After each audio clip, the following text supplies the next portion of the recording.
今年6月啊，“没苦硬吃”这个词冲上热搜，然后断断续续的火到今天。我帮大家快速过一下啊，事情缘起于某音上的一个视频啊，说一老太太大夏天顶着大太阳，自己在地里面捡了40斤小麦，结果累犯病。还有老太太啊，农活舍不得找人干，子女不放心，只好回来帮忙，光路费就花了4000，为了省个3-5块，结果硬是多花了300-500。视频本身是一个简单的吐槽啦，但是啊，短短几天，这条视频有17万多的评论和转发，都是年轻人跟着在吐槽父母没苦硬吃的。像比较典型的啊，买一箱苹果就先吃烂的，好的放那儿也变烂了，结果最后吃一箱全烂的。还有一些人为了省10块钱的打车费，延误了飞机，结果最后改签费花了3500。大夏天的，家里面客厅明明开着空调，结果外婆关着门，一个人躲在房间里面硬热哦，诸如此类。从此开始，这个词在各大平台上就引发了大量的讨论和共鸣。接着就是7月21日，B 站有一位 UP 主上传了一个说唱视频，把没苦硬吃的那些表现浓缩在了一个歌曲里面，魔性又洗脑。结果一口好的都没吃，全放烂了，想要饭的，一边搓着衣服一边抱怨我累得腰快断了。洗衣机放着不用放，太久的放坏了不转了。一度有空调也不开，他拿把扇子扇。热中暑了，全家人请假陪他不用上班。买个2袋大米，有车不坐非得自己搬。腿摔断了，米摔烂了，医院花个3万3。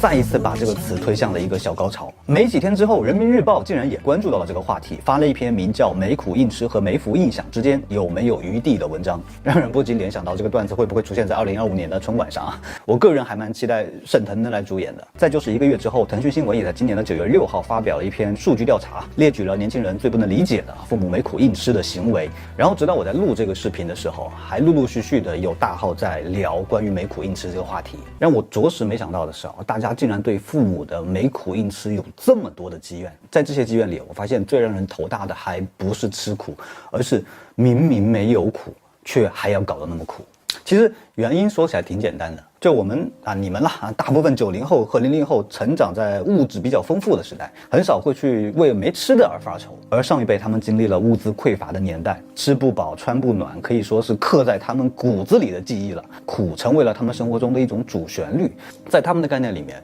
只有吃苦才能换来幸福。所以即使现在条件好了，依然还是保持着这种吃苦的习惯。他们惯性的觉得自己苦一点才能保证家里的经济安全。再就是哈佛大学的教授塞德希尔在《稀缺》这本书里面有详细的解释过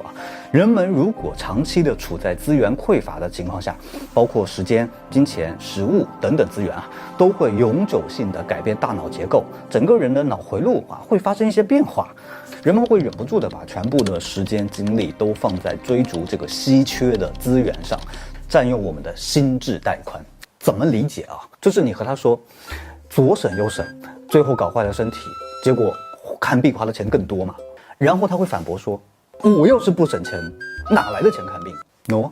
闭环了。他的注意力就是脱不开眼前能省下的这点小钱，满脑子都是那盘隔夜的青菜，都是那瓶过期的牛奶，以至于他没有看到这种小的节省可能会带来的更严重的后果。这也是稀缺理论给我们想要传达的核心概念。人们对于稀缺资源的追逐会垄断人们的注意力，造成认知能力和判断能力的全面下降。而且这里可以延伸一点樊登老师说的，也就是当你专注于你所缺乏的，你会失去你所拥有的。人觉得自己这个也没有，那个也没有，怨天尤人觉得我最可怜谁都对不起我的时候，你拥有的东西会变得越来越少，因为你根本就看不见它们。反过来，当你专注于你所拥有的，你会得到你所缺乏的。所以这不仅仅是一个心理问题，还是一个生理问题，不光是观念扭不过来，已经是脑结构扭不过来了。那么既然是不可逆的脑结构的变化，我觉得光讲道理大概率是行不通的，所以大家可能也可以考虑省点力气好，当然我也看到有人在说要是没有上一辈的没苦硬吃，哪有你现在的没福硬享要是没有他们的节省，你哪来的首富呢？我觉得还不是一码事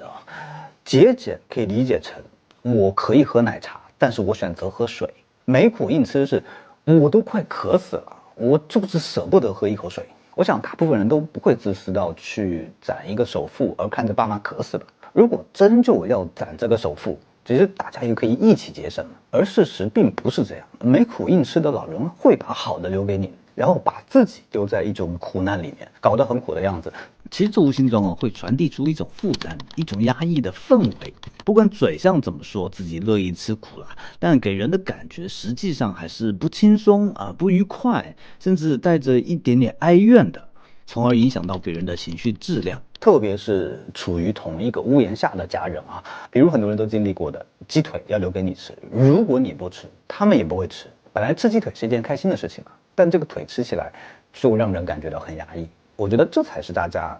真的无奈的那个重要的点。再往上才是一些极端的父母会表现出一定的情感勒索啊，他们把好的留给你，自己苦一点，是为了鸡腿之外的东西，是你的感恩，而且要是那种带着愧疚的感恩。所以即便你把鸡腿让出来啊，就算你买一只整鸡吧，他们也不会愿意接受，因为如果他们能吃上鸡，那怎么显得他们苦呢？如果不苦，又怎么激发你的愧疚、你的感恩呢？所以没苦硬吃啊，其实是一个没有任何受益人的局面，没有人因此过得更好，没有人因此更开心，也没有人因此增加了家人之间的感情。吃苦最后就只有吃苦而已。我始终还是觉得吃苦本身就是一种不幸，在某些特定的情况下，它是一种迫不得已的选择，是一种没办法、一种被动的过一段低质量的生活。所以我们其实会同情和理解那些不得已而吃苦的人，但确实这不代表去追求吃苦就是应该的。能过上好日子的时候，